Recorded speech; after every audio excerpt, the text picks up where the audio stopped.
Let's start reading our lens. So lens is a transparent structure. इसका दो function होता है. फर्स्ट इज रिफ्रैक्टिव मीडियम की तरह मदद करता है, एंड सेकंड एकोमोडेशन में हेल्प करता है. सो लेंस के आगे का जितना भी सेगमेंट होता है that is known as anterior segment, and उसके पीछे का पोस्टीरियर सेगमेंट. तो ये सेगमेंट में बांटता है आंखों को. ठीक है. नाउ इसका रिफ्रैक्टिव पावर कितना होता है? 16 to 18 डायोप्टर्स होता है, और रिफ्रैक्टिव इंडेक्स जो होता है इसका हाईएस्ट होता है 1.386 होता है ना. अब हम लोग लेंस का कुछ देख लेते हैं कि क्या क्या स्ट्रक्चर्स होते हैं. फर्स्ट इसकी जो एंटीरियर सर्फेस है वहाँ उसका रेडियस है 10 मिलीमीटर, और पोस्टीरियर का 6 मिलीमीटर रेडियस है. तो पोस्टीरियर सर्फेस जो होता है मोर कॉन्वेक्स है. ठीक है. एंड जब भी एकोमोडेशन करना होता है तो एंटीरियर वाला सर्फेस जो है वो चेंज करता है अपना diameter. So this is a biconvex structure. और ये जो लेंस है ना ये सीलियरी जोन्यूल से फिर अटैच्ड होता है. Now groove with in the eye ball, इसको हम लोग कहते हैं ये फिट होता है सीलियरी जोन्यूल, उसको हम लोग कहते हैं पेटेलर फोसा. ना let's see the micro anatomy of lens. तो लेंस के बाहर वाले स्ट्रक्चर को सबसे आउटर मोस्ट को हम लोग कहते हैं कैप्सूल. कैप्सूल जो होता है ये थिकेस्ट होता है एंड्स में, एंड थिनेस्ट होता है पोस्टीरियर पोल में. ठीक है. एंड इसके बाद वाला जो लेयर होता है that is known as epithelium. Epithelium केवल एंटीरियर लेयर में होता है. अब ये जो एपिथेलियम है इसमें भी ये जो बीच में है ना क्यूबॉइडल सेल्स होते हैं सेंटर में, और पेरिफेरी में क्या होते हैं? कॉल्यूमिनर सेल्स होते हैं. ठीक है. Now third layer is known as lens fibres. ये main mass of the lens बनाता है. ये कॉर्टेक्स होता है जो पेरिफेरी में होता है, बेसिकली साइड्स में होते हैं, न्यूक्लियस जो बीच में होता है. ना हम लोग देख सकते हैं ब्लू वाला कॉर्टेक्स है जो कि सॉफ्ट होता है, न्यू फाइबर्स उसमें होते हैं कॉर्टेक्स में, और न्यूक्लियस जो होता है वो ओल्डर होता है, डेंस फाइबर्स होते हैं. अब न्यूक्लियस के अंदर हम लोग फिर भी और देख लेते हैं. तो एकदम अंदर में एम्ब्रियोनिक न्यूक्लियस होता है, उसके बाद फीटल न्यूक्लियस होगा, उसके बाद इन्फेंटाइल न्यूक्लियस होगा, then adult nucleus. Biochemical composition of the lens, क्या क्या से बना हुआ है लेंस? सो वाटर से बना हुआ है, देन प्रोटीन जो होता है उससे बना हुआ है. प्रोटीन बहुत मेन कंस्टिट्यूएंट होता है. Highest amount of protein lens में होता है ऑलमोस्ट बॉडी का सबसे ज़्यादा. सो ये भी प्रोटीन 85% होता है वो सॉल्युबल प्रोटीन होता है, उसको क्रिस्टलीन कहते हैं. 15% होता है वो इनसॉल्युबल प्रोटीन होता है जिसको एल्ब्यूमिनॉइड्स कहते हैं. देन कार्बोहाइड्रेट और लिपिड होते हैं, और एंटीऑक्सीडेंट्स होते हैं जो रिड्यूस्ड ग्लूटाथायोन और विटामिन सी एंड ई होता है. ये सब होते हैं लेंस में. ना कैटरैक्ट जो फॉर्म होता है, कैटरैक्ट क्या होता है? Loss of transparency of the crystalline lens को हम लोग कैटरैक्ट कहते हैं. जेनेटिक क्या कॉज हो सकता है? ऑटोसोमल डोमिनेंट होता है. देन क्रोमोसोमल एबनॉर्मैलिटीज़ की वजह से कैटरैक्ट हो सकता है, जैसे Down syndrome, Edward syndrome, Hallermann Streiff syndrome, then Nance Horan syndrome. ये सब में हमें कैटरैक्ट दिखता है. देन मेटाबॉलिक डिसऑर्डर जैसे कि hypothyroidism, hypoglycaemia, then galactosaemia and Fabry's disease, इसमें हमें कैटरैक्ट दिखता है. देन मेटर्नल कॉजेज जैसे TORCH infection, drug intake and malnourishment में.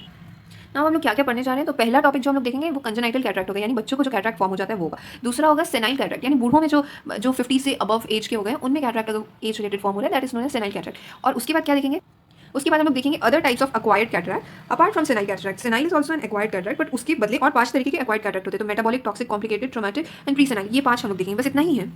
सो लेट्स सी कैटरैक्ट जो कि बच्चों में देखने को मिलता है. So that is known as congenital cataract. इसमें हमें क्या याद करना है? 6 चीज़ याद करना है. पहला, ब्लू डॉट कैटरैक्ट देखने को मिल सकता है बच्चों में. ये मोस्ट कॉमन होता है blue dot cataract. Generally asymptomatic होता है, इस तरीके से ब्लू डॉट्स देखने को मिलता है. Then we have lamellar cataract, जिसको जोन्युलर कैटरैक्ट भी कहते हैं. वन पर्टिकुलर जोन जो होता है ना वो अफेक्ट हो जाता है. Most common congenital cataract associated with decreased vision is lamellar या zonular cataract. Then posterior polar या एंटीरियर पोलर कैटरैक्ट देख सकते हैं, जिसमें क्या होता है कि एंटीरियर पोलर है, जो एंटीरियर पोल में कैटरैक्ट फॉर्म हो गया. दिस इज पोस्टीरियर पोलर जो कि पोस्टीरियर पोल में फॉर्म हो गया कैटरैक्ट. देन हमारा सूचरल कैटरैक्ट होता है जो उल्टा वाई शेप का होता है, इस तरीके से कैटरैक्ट फॉर्म हो जाएगा.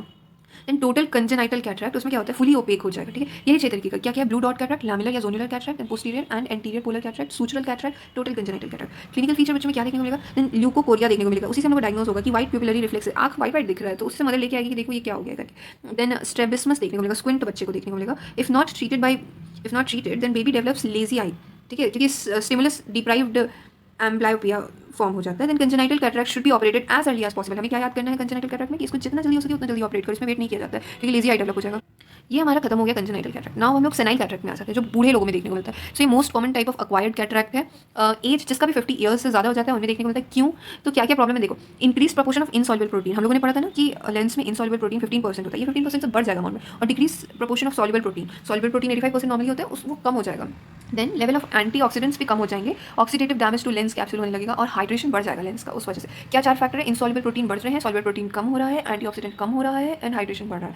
ये 4 कॉजेस है कि सेनाइल कैटरैक्ट होता है. क्या क्या टाइप के होते हैं सेनाइल कैटरैक्ट? तो first is immature, second is mature, and third is hyper mature. ठीक है. तो इमेच्योर कैटरैक्ट क्या होता है? Some part of lens is still clear. देखो इमेच्योर कैटरैक्ट उसको बोलते हैं जब कैटरैक्ट फॉर्म हो गया है बट कुछ पार्ट लेंस का अभी भी क्लियर है, तो उससे लाइट जा रही है, उसको हम लोग कहते हैं. इसमें देखने को क्या मिलेगा कि आइरिस शैडो जो होता है ना, ये फिर भी इसमें देखने को मिलेगा ना. ये 3 तरीके का होता है इमेच्योर कैटरैक्ट. पहला तो न्यूक्लियर कैटरैक्ट होगा, दूसरा कॉर्टिकल कैटरैक्ट, और तीसरा पोस्ट सब कैप्सुलर कैटरैक्ट. न्यूक्लियर कैटरैक्ट क्या होता है? Deposition of insoluble protein in the centre of the lens, तो वो हो जाएगा न्यूक्लियर कैटरैक्ट. तो इसमें क्या होगा कि increase refractive index of the lens का रिफ्रैक्टिव इंडेक्स बढ़ेगा तो मायोपिक शिफ्ट होगा, यानी कि रिफ्रैक्टिव इंडेक्स शिफ्ट हुआ. उसकी वजह से ओल्ड पेशेंट में क्या होगा कि नियर विजन बैड रहता है, but after nuclear cataract near vision improve करने लग जाएगा. तो इसको हम लोग सेकंड साइट कहते हैं. क्यों? क्योंकि रिफ्रैक्टिव इंडेक्स क्या हुआ है? वो शिफ्ट किया है. ठीक है.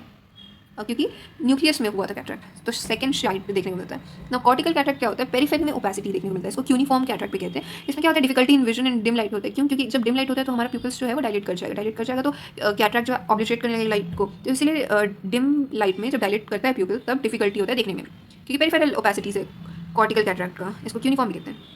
थर्ड इज पोस्ट सब कैप्सुलर कैटरैक्ट, इसको क्यूक्लिफॉर्म पहले कहा जाता था, पोस्ट सब कैप्सुलर नाम से ही पता चल रहा है, सब कैप्सूल जो है पोस्टीरियर सब कैप्सुलर, तो पोस्टीरियर पार्ट में कैप्सूल सब कैप्सुलर जगह में कैटरैक्ट हो गया, तो opacity right beneath the posterior capsule, right beneath the posterior capsule opacity हो गया है, तो राइट इन द सेंटर हो रहा है। तो difficulty in vision in bright light में क्यों होगा, क्योंकि जैसे ब्राइट लाइट होता है तो हमारे प्यूपल्स जो होते हैं कॉन्स्ट्रिक्ट कर जाते हैं, जो लाइट है वो सेंटर से जाएगा, सेंटर में ही तो कैटरैक्ट हो गया, इसलिए पोस्ट सब कैप्सुलर कैटरैक्ट होता है, बट ब्राइट लाइट में प्रॉब्लम होता है। स्कैटरिंग ऑफ लाइट और ग्लेयर भी कॉज करेगा ये तो हो गया हमारा इमेच्योर कैटरैक्ट, 3 तरीके का देख लिया हम लोगों ने, न्यूक्लियर, कॉर्टिकल एंड पोस्टीरियर सब कैप्सुलर कैटरैक्ट, ठीक है।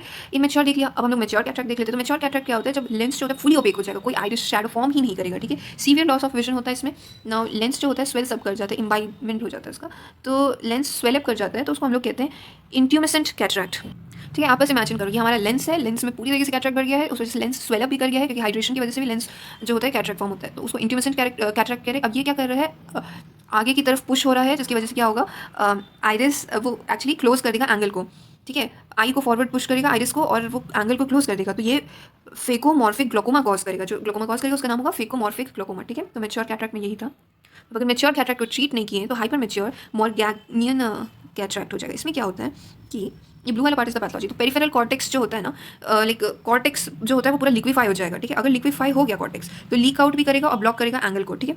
एंगल को ब्लॉक करेगा, उसको हम लोग फेकोलाइटिक ग्लोकोमा कहते हैं, ठीक है। वो फ्लेकोमॉर्फिक था, जिसमें क्या हो रहा था, लेंस पुश करके एंगल को क्लोज कर रहा था। इसमें क्या हो रहा है कि कॉर्टेक्स लिक्विफाई हो रहा है, लिक्विफाई होने की वजह से लीक आउट कर रहा है, एंगल को क्लोज कर रहा है लेंस के अंदर का लिक्विड, और इसकी वजह से फाइकोलाइटिक है, लाइटिक मतलब कुछ डिस्ट्रॉय हुआ होगा पक्का से। क्या डिस्ट्रॉय हुआ, लेंस के अंदर का मटेरियल कॉर्टेक्स डिस्ट्रॉय होकर के फेको मतलब लेंस हो गया, ग्लोकोमा कॉज करेगा, ठीक है। और इसमें क्या होगा ना, मॉर्गैनियन जो होता है ना, इसका मतलब है कि न्यूक्लियस जो है ना श्रंकन हो गया, न्यूक्लियस पूरा, क्योंकि कॉर्टेक्स लिक्विफाई हो गया तो न्यूक्लियस जो है उसका वेट की वजह से वो अपने आप गिर जाएगा नीचे की तरफ आ जाएगा। ये तो हमारा हो गया सेनाइल कैटरैक्ट पूरा खत्म। नाउ अब हम लोग देख लेते हैं other types of acquired cataract apart from senile cataract. Senile cataract भी एक्वायर्ड हो गया, और 5 तरीका और है जिस वजह से हम लोग कैटरैक्ट को एक्वायर कर सकते हैं। First is metabolic, second is toxic, third is complicated, fourth is traumatic, fifth is pre senile, ठीक है। तो अभी पहले मेटाबॉलिक कैटरैक्ट देखते हैं। तो cataract due to metabolic diseases, जैसे डायबिटीज़ की वजह से जो होता है उसको हम लोग स्नोफ्लेक कैटरैक्ट कहते हैं। तो उसमें क्या होता है, एक्सेस ग्लूकोज जो होता है डायबिटीज़ में, वो ग्लूकोज सॉर्बिटॉल में चेंज होता है, ठीक है। एल्डोस रिडक्टेज उसको चेंज करता है, और यही सॉर्बिटॉल जाकर के लेंस में डिपॉजिट होता है और उसको स्नोफ्लेक कैटरैक्ट कॉज करता है। ये इस तरीके से स्नोफ्लेक कैटरैक्ट पूरा दिखता है, ठीक है। Now second is galactosemia. Galactosemia में क्या होता है, ऑयल ड्रॉपलेट कैटरैक्ट दिखता है, ये एक रिवर्सिबल कैटरैक्ट है, ठीक। नाउ विल्सन्स डिसीज में हमें क्या दिखता है, सनफ्लावर कैटरैक्ट दिखता है, क्योंकि कॉपर का डिपोजिशन हो जाता है लेंस में, कोई भी विजिबल सिम्टम नहीं दिखेगा। फोर्थ क्या है, लाविस सिंड्रोम, इसमें ऑक्यूलो सेरिब्रो-रीनल सिंड्रोम होता है, तो आँख का, ब्रेन का, एंड्रीनल का सिंड्रोम है। तो इसमें क्या होगा, कैटरैक्ट विद पोस्टीरियर लेंटिकोनस, मतलब पोस्टीरियर साइड में ना जो लेंस होता है वो कोन टाइप का बन जाता है। ये किसमें होता है, लावी सिंड्रोम। तो 4 तरीके का मेटाबॉलिक कैटरैक्ट क्या देखा हम लोगों ने, डायबिटीज जिसमें स्नोफ्लेक कैटरैक्ट हो रहा है, गैलेक्टोसेमिया जिसमें oil droplet cataract, Wilson's disease जिसमें सनफ्लावर कैटरैक्ट, एंड लावी सिंड्रोम जिसमें लेंटिकोनस पोस्टीरियर में दिख रहा है। तो फर्स्ट हो गया हमारा मेटाबॉलिक। दूसरा टॉक्सिक में आते हैं। तो टॉक्सिक कैटरैक्ट क्या होता है, कैटरैक्ट जो कि due to different drugs and toxins की वजह से हो रहा है। यूजुअली ये बाइलैटरल होता है, दोनों आंखों में होगा। जनरली इट इज पोस्टीरियर सब कैप्सूल कैटरैक्ट, ठीक है। तो मोस्ट कॉमन ड्रग क्या है, मतलब दवाई की वजह से बेसिकली कैटरैक्ट मोतियाबिंद कॉज हो रहा है। तो मोस्ट कॉमन ये टॉक्सिक क्या है, जो कि दवाई कौन सा है जो कि कैटरैक्ट कॉज करता है, दैट्स सिस्टमिक स्टीरॉइड, ठीक है। Then amiodarone, then anticholinesterase, then busulfan, then chloroquine, then chlorpromazine, और फिर 2 तो टीवी का ड्रग्स इथाम्ब्यूटॉल एंड आईएमएच, ठीक है। तो ये टॉक्सिक कैटरैक्ट भी हो गया, मेटाबॉलिक हो गया, टॉक्सिक हो गया। अब हम लोग कॉम्प्लिकेटेड कैटरैक्ट देख लेते हैं। तो कॉम्प्लिकेटेड कैटरैक्ट क्या होता है, cataract associated with other ocular diseases, ठीक है। कोई और आँख का भी डिसीज हुआ, पोस्टीरियर सब कैप्सुलर कैटरैक्ट इसमें भी होता है। पॉलीक्रोमैटिक लस्टर इसमें देखने को मिलता है, ब्रेड क्रम्स अपीयरेंस देखने को मिलता है। इसमें क्या होता है कॉम्प्लिकेटेड कैटरैक्ट में, जैसे क्रॉनिक कॉजेस क्या होगा, कोई पक्का आँख का बीमारी होगा, क्या बीमारी हो सकता है, chronic uveitis, high myopia, retinitis pigmentosa, angle closure glaucoma और ट्यूमर्स हो सकता है, उसकी वजह से होगा। फिर एंगल क्लोजर ग्लोकोमा में क्या देखने को मिलेगा, ग्लोकेम फ्लेक्किन मिलेगा, ठीक है। तो इसमें याद क्या करना है, पॉलीक्रोमैटिक लस्टर, बहुत सारा कलर्स वाला दिखने को ऐसे लेंस हो जाएगा, ठीक है। ब्रेड क्रम्प अपीयरेंस, तो हमारा कॉम्प्लिकेटेड भी हो गया। सो मेटाबॉलिक हो गया, टॉक्सिक हो गया, कॉम्प्लिकेटेड हो गया। कॉम्प्लिकेटेड क्योंकि दूसरे आँख की बीमारी, टॉक्सिन मतलब ड्रग्स की वजह से, मेटाबॉलिक इसलिए कोई डिसीज हो गया होगा। देन ट्रॉमेटिक देख लेते हैं। Fourth one is traumatic. Traumatic cataract क्या होता है, पेनिट्रेटिंग इंजरी, शार्प ऑब्जेक्ट अगर कुछ लगा है उसकी वजह से ट्रॉमा हो गया। तो ब्लंट इंजरी में भी हो सकता है, जैसे ब्लंट इंजरी में जो कैटरैक्ट होता है वो रोजेट कैटरैक्ट होता है, rosette cataract. Then electrical injury में हो सकता है, रेडिएशन इंजरी में कैटरैक्ट फॉर्म हो सकता है, ठीक है। तो हमारा ट्रॉमेटिक भी हो गया। ट्रॉमेटिक चोट लगने से, कॉम्प्लिकेटेड किस वजह से हुआ था, कोई दूसरा आँख का डिसीज की वजह से। Toxic is because of it was because of drugs, most common systemic steroid, metabolic is diabetes, और ये सब कोई metabolic disease होगा। तो last one is pre senile. Pre senile क्या होता है, सो प्री सेनाइल कैटरैक्ट मतलब होता है एज लेस देन 50 है फिर भी कैटरैक्ट फॉर्म हो गया। तो इसको हम लोग मैड से याद कर सकते हैं, पागल, प्री सेनाइल पागल। तो मैड में फर्स्ट आता है मायोटोनिक डिस्ट्रॉफी। मायोटोनिक डिस्ट्रॉफी में क्रिसमस ट्री अपीयरेंस हम लोग कैटरैक्ट दिखते हैं। देन एटोपिक डर्मेटाइटिस, की वजह से होता है, डाउन सिंड्रोम की वजह से प्रीसेनाइल कैटरेक्ट लेस देन 50 में भी हम लोग को देखने को मिलता है, ठीक है। तो ये बेसिकली हमारा पूरा ग्लाकोमा खत्म हुआ। अब हम लोग देख लेते हैं कि ऑपरेशन करने से पहले क्या क्या इवैल्यूएशन करवाएंगे। तो हिस्ट्री लेंगे पेशेंट का, देन ट्रॉमा का हिस्ट्री है क्या, प्रीवियस कोई ऑक्यूलर सर्जरी हुआ है, प्रोलॉन्ग ड्रग इनटेक है क्या, ये सब तो लेंगे क्योंकि ये सब की वजह से भी कैटरेक्ट होता है। फिर एनी अदर एसोसिएटेड डिजीज़ है क्या, डायबिटीज, हाइपरटेंशन है, अस्थमा, हार्ट डिजीज़ है, ये तो हिस्ट्री ले लिया। देन क्या क्या एग्जामिनेशन लेंगे, देन विजुअल एक्विटी देखेंगे, कोरिलेट करेंगे कि जितना कैटरेक्ट हुआ है उतना ही विजुअल लॉस हुआ है कि उससे ज़्यादा है तो कोई और बीमारी भी हो सकती है आँख में। Then potential acuity meter test करेंगे, देन प्यूपिलरी रिएक्शन देखेंगे ताकि index of optic nerve function पता चले कि ऑप्टिक नर्व काम करता भी है कि नहीं। देन आइरिस शैडो हम लोग देखेंगे डिफरेंशिएट करने के लिए कि इमेच्योर है कि मैच्योर कैटरेक्ट है। इमेच्योर में क्या होता है कि आइरिस शैडो प्रेजेंट होता है बट मैच्योर में एब्सेंट होता है। देन स्लिट लैम्प एग्जामिनेशन करेंगे, उसमें क्या दिखेगा हमें, कॉर्निया जो है वो हेजी या फिर क्लियर दिख सकता है, ठीक है, क्लियर भी हो सकता है, कोई दिक्कत नहीं। और लेंस हमें कैसा दिखेगा, ग्रेड ऑफ कैटरेक्ट उसमें पता चल जाएगा स्लिट लैम्प से। तो लेंस ओपेसिटी क्लासिफिकेशन एक होता है, उसमें ग्रेड 1 इज अगर हमारा जो लेंस है कैटरेक्ट जो फॉर्म हुआ है उसमें वो येलो है तो ग्रेड 1 है, अगर ब्राउन है तो ग्रेड 2 है, अगर ब्राउन है विद क्लाउडिंग तो इट्स ग्रेड 3 और दैट्स सीवियर। अगर एम्बर कलर का हो गया, ओनली लाइट परसेप्शन पेशेंट को पता चला, दैट्स ग्रेड 4 और एकदम पूरा ही एक्सट्रीमली डेंस रिंकल्ड कैप्सूल है, मोरगैनियन है तो हाइपर मैच्योर है और ग्रेड 5 है ये हो गया हमारा। Then extent of pupillary dilatation, pupil dilate भी हो रहा है कि नहीं ये देखना पड़ेगा, उसका टेस्टिंग करेंगे। Pupil dilating devices will be needed during the surgery, अगर प्यूपिल डायलेट नहीं हो रहा है तो। देन पोस्टीरियर सेगमेंट का इवैल्यूएशन करेंगे to look for optic nerve, macula और रेटिना, ये तीन देखने के लिए ताकि प्रोग्नोसिस पता चल सके कि सर्जरी करने के बाद पेशेंट को दिखेगा कि नहीं। देन आईओपी का इवैल्यूएशन करेंगे। देन लैक्राइमस सैक सिरिंजिंग करेंगे टू मेक श्योर कि पाथवे पेटेंट है कि नहीं, अगर नहीं है तो डीसीआर सर्जरी पहले करेंगे कैटरेक्ट सर्जरी से पहले, क्योंकि हम लोग को लैक्राइमस सैक तो पेटेंट होना ही चाहिए ना।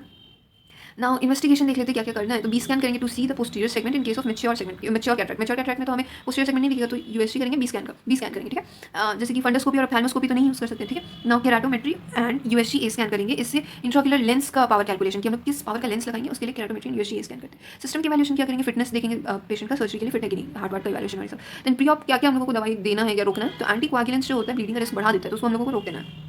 एंड टैम्सिलोसिन जो होता है ना, तो टैम्सिलोसिन बीपीएच में दिया जाता है, ये इंटरफेयर करता है प्यूपिलरी डायलेटेशन के लिए, प्यूपिल डायलेट ही नहीं होगा ऑपरेशन कैसे करेंगे, और फ्लॉपी आइरिस भी कॉज करता है। तो बेसिकली हमें पेशेंट को पुट करना है क्या क्या स्टार्ट करवाना है, टॉपिकल एंटीबायोटिक 3 दिन बिफोर सर्जरी हमें टॉपिकल एंटीबायोटिक शुरू कर देना है, एंड टॉपिकल मीडियाटिक देना है, वो प्री ऑप देंगे, ठीक है, डायलेट करने के लिए आपको ट्रोपिकोनामाइड एंड फेनाइलएफ्रीन देते हैं। देन टॉपिकल एनसेड देंगे, बस पेन को ही डिक्रीज करने के लिए नहीं बल्कि help to sustain pupillary dilatation, ताकि जो डायलेट हुआ है प्यूपिल उसको सस्टेन कर सके